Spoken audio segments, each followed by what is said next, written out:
Hello guys, Fenchurch here and welcome to Niffelheim. Niffelheim is kind of a hard game to describe, but I would call it a 2D exploration RPG.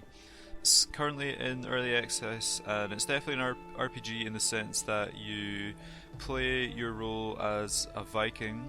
You kind of have your home base that you can upgrade, you can also craft, collect resources, fight enemies, explore caves, upgrade your armor and weapons, you can travel to various locations and so on and so on. Basically everything that you would expect in an RPG.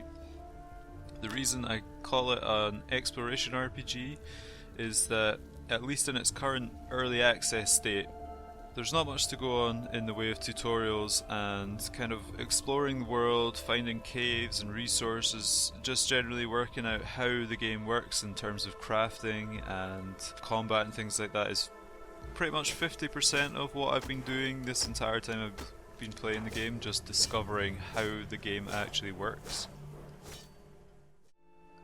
So this is my home base. You can upgrade and build various aspects of it. So far I have upgraded the towers at either side, the wall at the back there, and I've included 2 farms on either side here. You do get attacked every now and then. I'm not sure what the exact formula for that is, once an hour or something like that, roughly, by undead skeletons. Don't ask me why, I don't actually know why, but if your home is destroyed, that's game over, apparently. So you want to kind of upgrade this a little bit, and the farms at either side provide you with food. So basically you put seeds in, you get things, or you can put eggs in and get chicken and stuff like that, or chickens in and get eggs, the other way around. You know what I mean? What came first, chicken or the egg? Anyway, and food is a big part of survival in this game. You take a lot of damage during combat and you need food to heal you, basically, otherwise you die. And death's not a terrible thing in this, it's not permanent, you can just resurrect. So let's show you a little bit of the crafting. I'm not sure, actually let's go to the stone. Not sure if I need to actually craft anything just now, but I've got, let's see what I can craft anyway.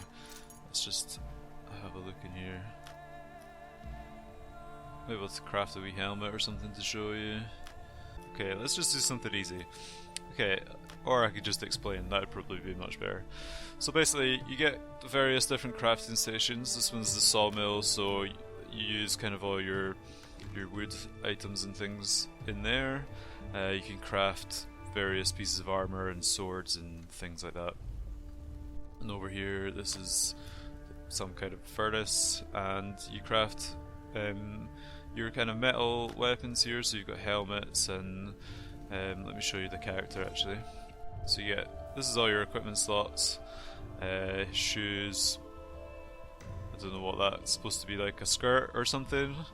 You get the bracers, chest piece, headpiece, I think shoulders go in there, but I've not found any shoulders or made any shoulder items yet. You also get a bow, sword, and an axe, or you can also put a pickaxe in there for mining. And you get a shield, and I will get onto that stuff later. There is also kind of a skill tree system going on here.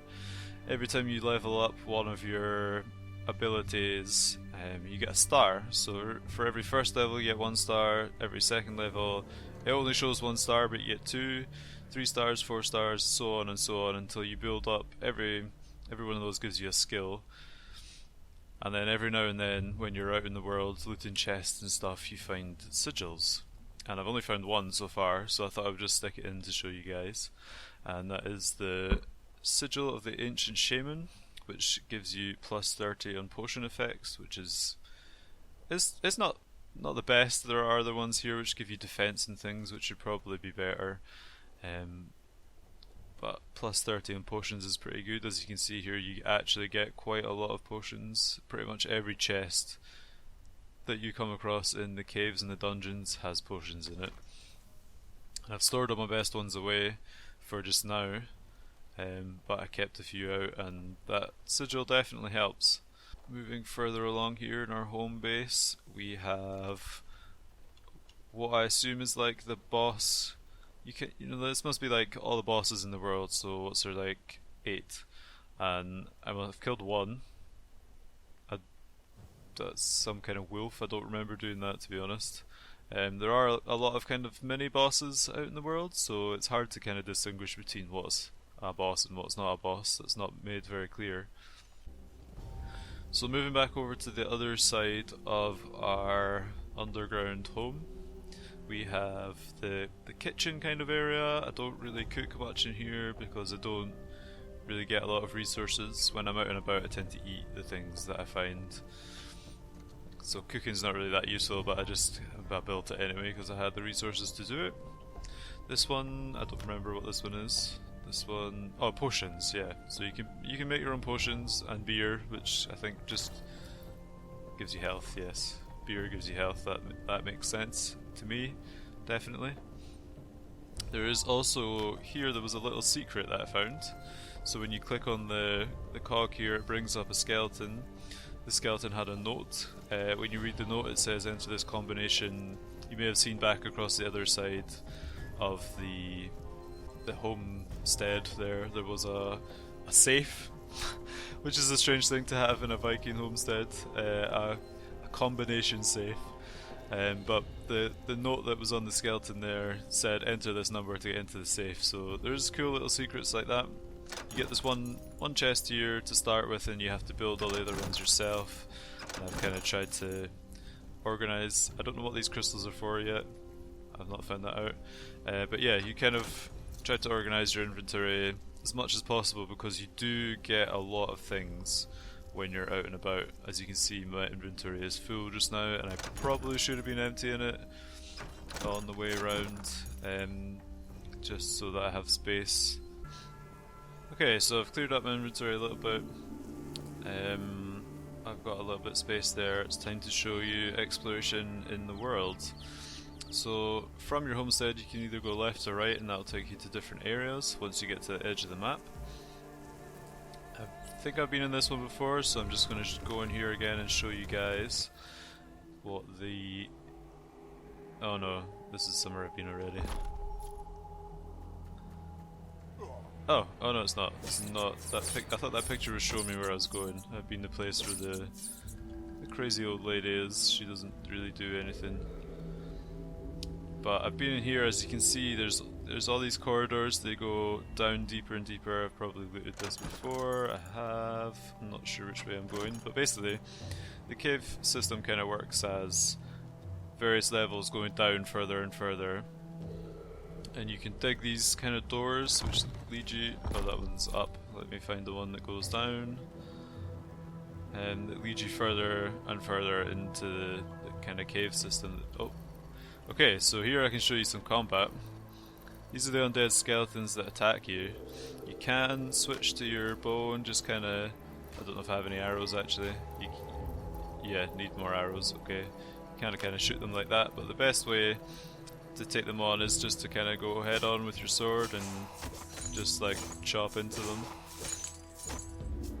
I've upgraded my sword a wee bit now, so these guys are not really that strong, and they always drop loot. They drop things like arrows and I think it was like bones or something, which you can use to craft. So let's see if we can get a bit further. I've not completely explored this system yet, I don't think. Here's some more skeletons. Let me deal with these guys before we continue. I didn't quite work out what this purple fog stuff was. I don't know if it like has something to do with something, but I never really found that out. I'm not entirely sure if I'm going the right way here. It does get very confusing. As I say, a lot of things in this game are not actually explained yet. As it is an early access game, I'm sure they'll add those kind of things in the future. But as for now, you kind of have to explore and work things out for yourself, which is not a bad thing. It just makes doing things a little longer. So as you can see here, Oh, let me kill off these guys before they do me some damage. This guy up here, he respawns.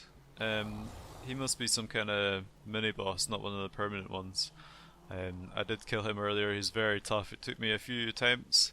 I did die a few times, and basically every time you die, you have to do kind of like a corpse run, and you can drop items and armor. So you have to make sure every time you run back to your corpse to pick up anything that you've accidentally dropped. So yeah, you can see these braziers going along here. I put these down. I'm not entirely sure what they do just yet, but I think they stop enemies spawning.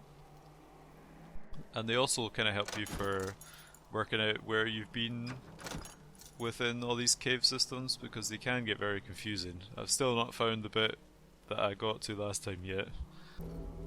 So another thing about combat that I forgot to mention earlier is that you have a shield and you can block using right click like this.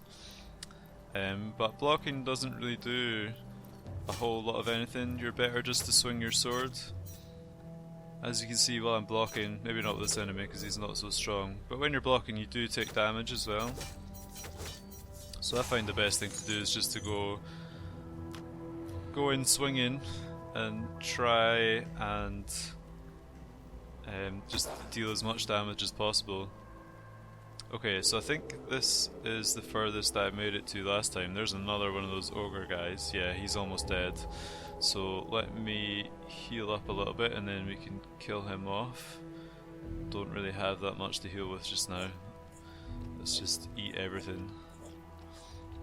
My health is not perfect just now.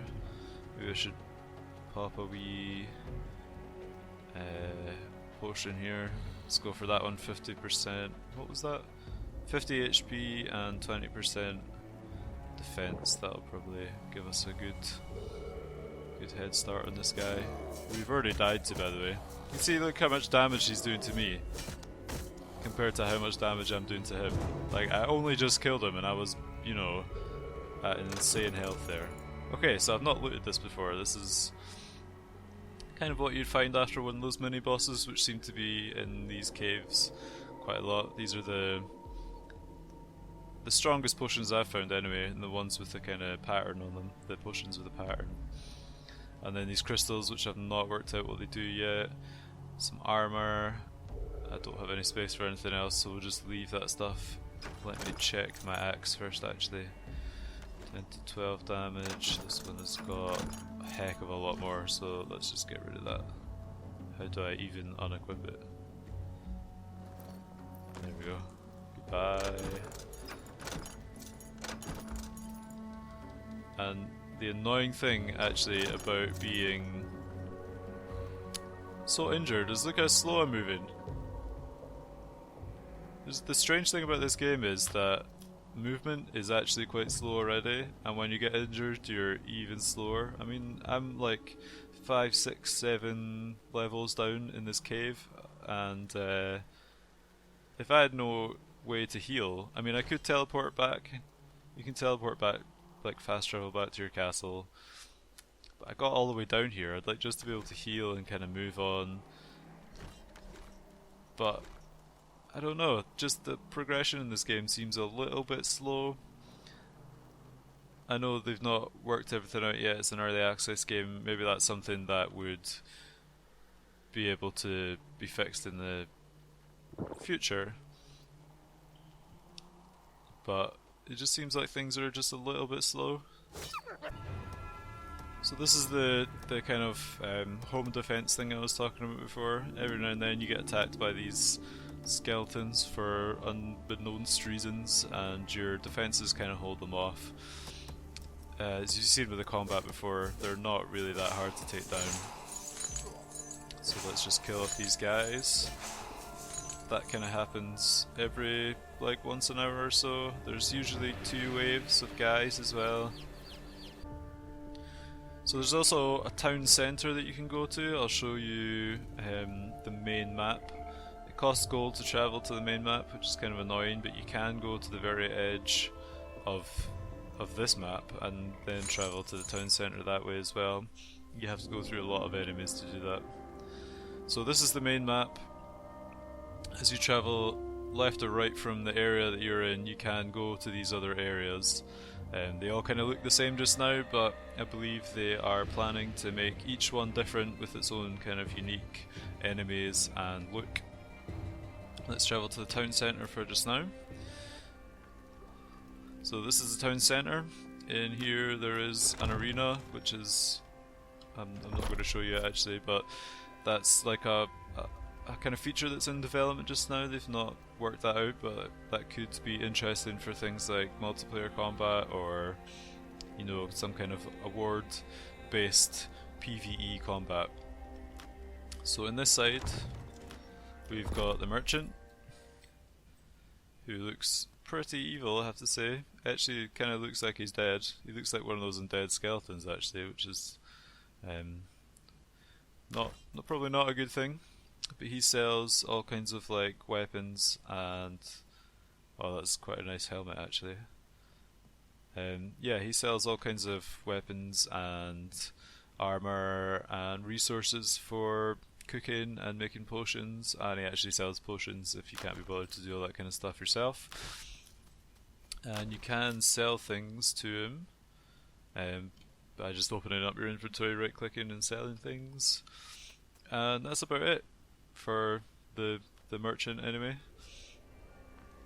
So over on the right hand side here we have some mysterious dudes. I don't really know what they're called. They also all look undead. Oh, I didn't bring one with me.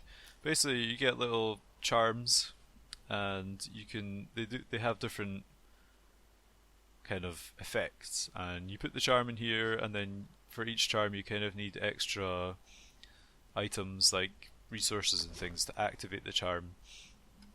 So then the charm will give you kind of plus defense, or you know, better results from potions and things like that. So to sum up Niffelheim just now, it's not a bad game as such, just that there's not masses of stuff to do in its current stage. It's a little bit slow paced, things are not really explained, and basically it is a true early access game.